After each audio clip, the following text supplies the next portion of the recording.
the summer of 2020, my friends, Alex and Violet, and I decided to go on a mountain vacation.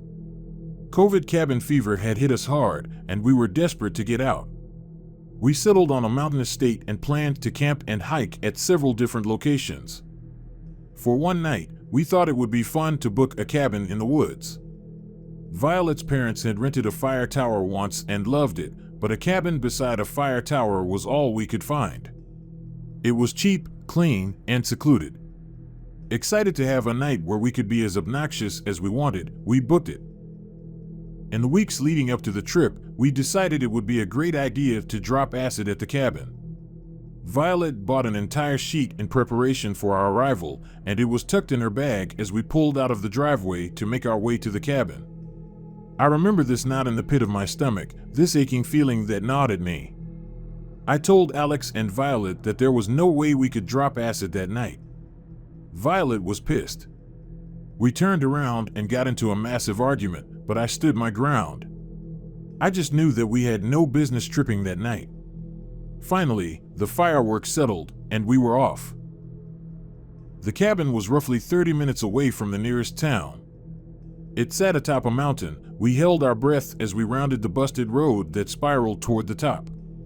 There were no pull-offs, no other campsites. Just a long, winding road that led us to the cabin at the peak. We settled in and started a fire to keep warm. As dusk gave way to night, we heard the unmistakable noise of an engine on the road, then the flash of headlights. A side-by-side with 3 kids arrived, and our nerves settled. They smiled, gave us a wave, climbed the fire tower, and left. We'd heard there may be occasional visitors to the fire tower, but they were the only ones who'd come by. We doused the fire and moved inside, heated some hot dogs until they were lukewarm, ate them fast, and sat in the silence. You don't know how quiet it is until you're in the middle of nowhere. You can hear every rustle of the leaves, the whisper of the wind through their branches. You get so used to white noise. Living in the city, there's always the hum of an air conditioner or the dim roar of traffic to focus on. Here, the closest thing to white noise was the sound of our breathing. We jumped at every noise, too frightened to speak to one another, and finally, I'd had enough. I cracked a few wine coolers, passed them to Alex and Violet, and slapped a board game down on the table between our bunk beds. It didn't take long for us to loosen, and we were laughing, having the raucous good time we'd envisioned. Much soberer than we thought, but enough that we were able to ignore the rumble of the woods. Later, we'd all recall hearing noises in the background. The snap of a twig. The dim rumble of an engine. None of us wanted to rupture the air of nonchalance between us, so we ignored it. Until a human hand reached up to the window between us and slapped it 3 times. We were screaming in an instant. Alex called 911, put them on speakerphone, and handed his cell to me. He grabbed pokers from the fireplace and passed them out. Violet started calling family members and saying her last goodbyes. I held my breath and listened for any more noise.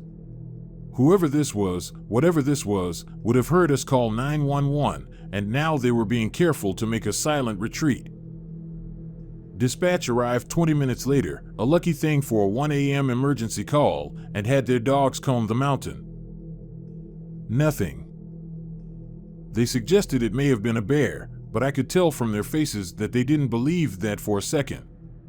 We'd barely cooked those hot dogs, and why would a bear smack the window by a couple of screaming kids rather than the one closest to the pan we'd used to cook?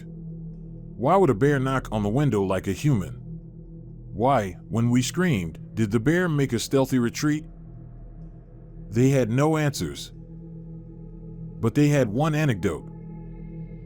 As they'd sped to us, they'd come across a car at the base of the mountain, but that was the only sign of life they'd seen. I remember my blood ran cold, but Violet and Alex were too frazzled to absorb the weight of what they'd said, and dizzied by a new horror. Violet's car, thoroughly dusted by our drive up the mountain, was covered in handprints. Handprints that didn't match ours, that touched places we hadn't. We grabbed our shit by the armful and threw it inside, eager to remove every part of ourselves from this mountain. We followed the police, grateful every pothole found us further and further from that wretched cabin. We made it down in record time and found lodging at a seedy hotel that reeked of cat piss. I couldn't sleep. The thought of that car on the road rang in my head. Remember, there was nothing else on that mountain. It was a narrow road to the top, no pull-offs, no other campsites. There was the fire tower. Maybe a visitor decided to spook us during their late-night excursion. But the kids from earlier, we'd seen their headlights. Whoever did this had stopped their vehicle further down the road and hiked the rest of the way. They didn't want to be spotted. They wanted silence, secrecy. Whoever this was hadn't been looking for a cheap scare. They'd planned this. I don't think I'll ever know what the person on the mountain wanted from me. I don't know if it was a practical joke or the beginning of a night of terror. I'm grateful for Alex's quick wit in calling 911. I wonder if our visitor knew we had service. It had certainly been a welcome surprise to us. Perhaps that was a wrench in his plan, enough to spook him before he could make things ugly.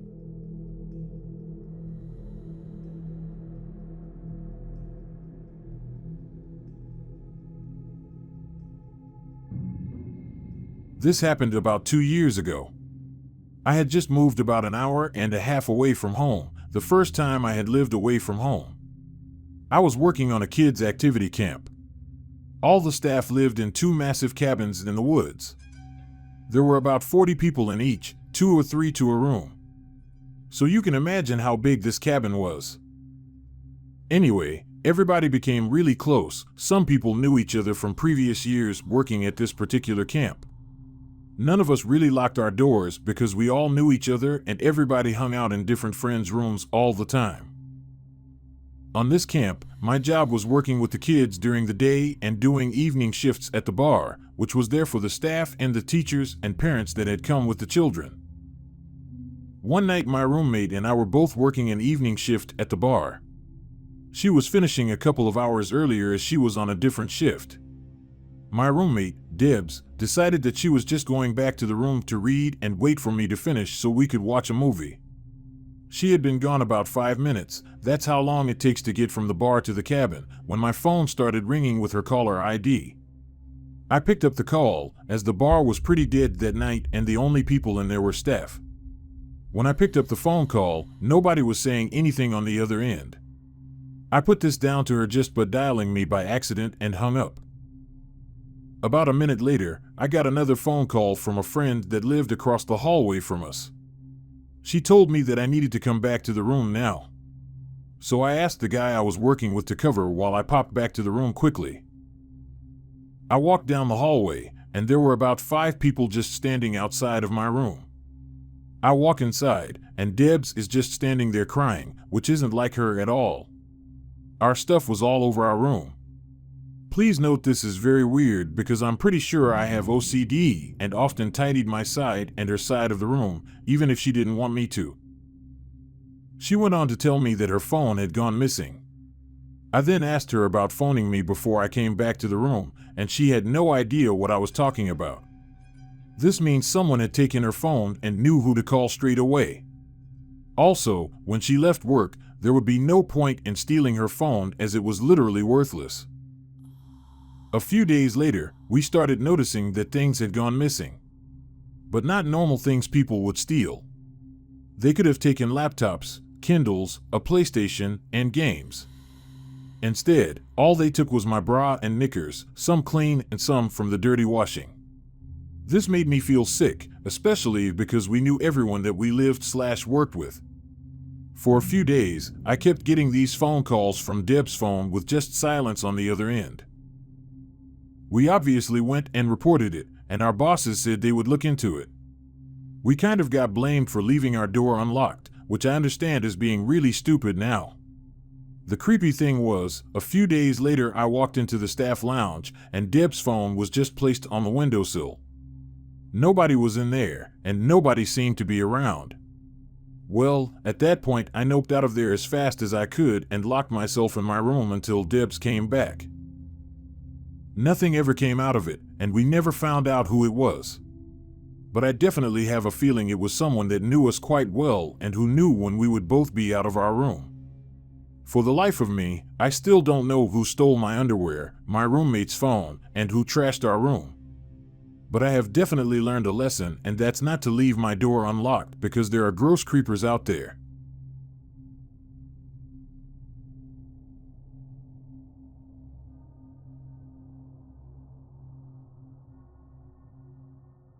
A couple of years ago, my friend Kate had asked me to go with her to a party.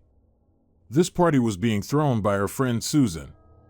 Kate had gone to Catholic school with her in elementary and middle school, but during high school, Kate ended up going to public school, where she met me, while Susan went to a Catholic high school. The two had grown somewhat apart and hung out with different people, which is why Kate invited me along. It was Susan's birthday, and apparently Susan's parents had decided to rent out a cabin for her. They did this for her the previous year, and, unbeknownst to them, she had decided to throw a party. The party had been a hit, so she was planning on doing it again.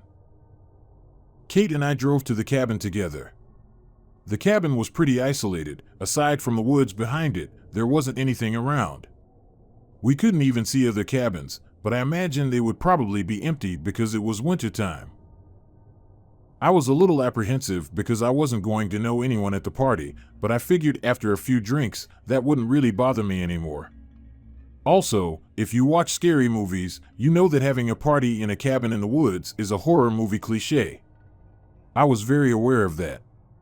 Kate and I had even been joking about how attending this party sounded like a prelude to a horror film.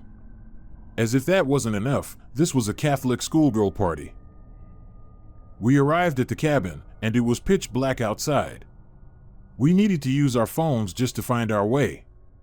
We went inside, everything seemed fine, the birthday girl was having a fun time, and there was a good amount of people. The odd thing is that there seemed to be a strange sort of divide at this party. Kate and I were completely unaware of what was happening. I did happen to notice this classy guy who had the name of the city we lived in tattooed in a messy scrawl across his neck. Kate and I had been silently laughing about it, but we were also a little worried because we wondered if that meant he was in a gang or something. Anyways, I don't remember why, but the main group of the party wanted these people to leave. I think it had to do with them drinking a lot despite not having brought any alcohol of their own. So in order to get these people to go, the main group said that a ranger, or whoever, was coming to stop by, and there were only supposed to be like 2 cars by the cabin and a handful of people. Rumor was that one of the guys in the group was on probation and couldn't afford to get in trouble. They left. The plan was a success. Or so we thought. Just as the group leaves, there were about 4 or 5 guys and 1 girl. The girl comes back in and says, "I just want to tell the birthday girl happy birthday," in a really loud voice, drawing everyone's attention. Everyone was staring at her in confusion. Why was she announcing this? When not even 2 seconds later, we hear a window in one of the back rooms being busted open. This continues on, and more windows are being broken. People are shouting and screaming. I'm just sitting there in confusion. Kate and I had been at this party for all of 15 minutes before all hell broke loose. And the girl who had invited the group of hoodlums is now saying that she knows at least one of them has a gun. Great. I don't know if my mind wasn't processing all of this correctly or what, but I'm just sitting there thinking, welp, this is happening. The majority of us remained in the cabin. A couple of people went outside to see if the group was still there, and after a little bit of time had passed, people began to leave. There was still some fear that those guys might be out there waiting, but a lot of people just wanted to get the fuck out. I remember 3 girls who had been planning on staying the night had gathered all their stuff up, their arms were full, and began heading out the door.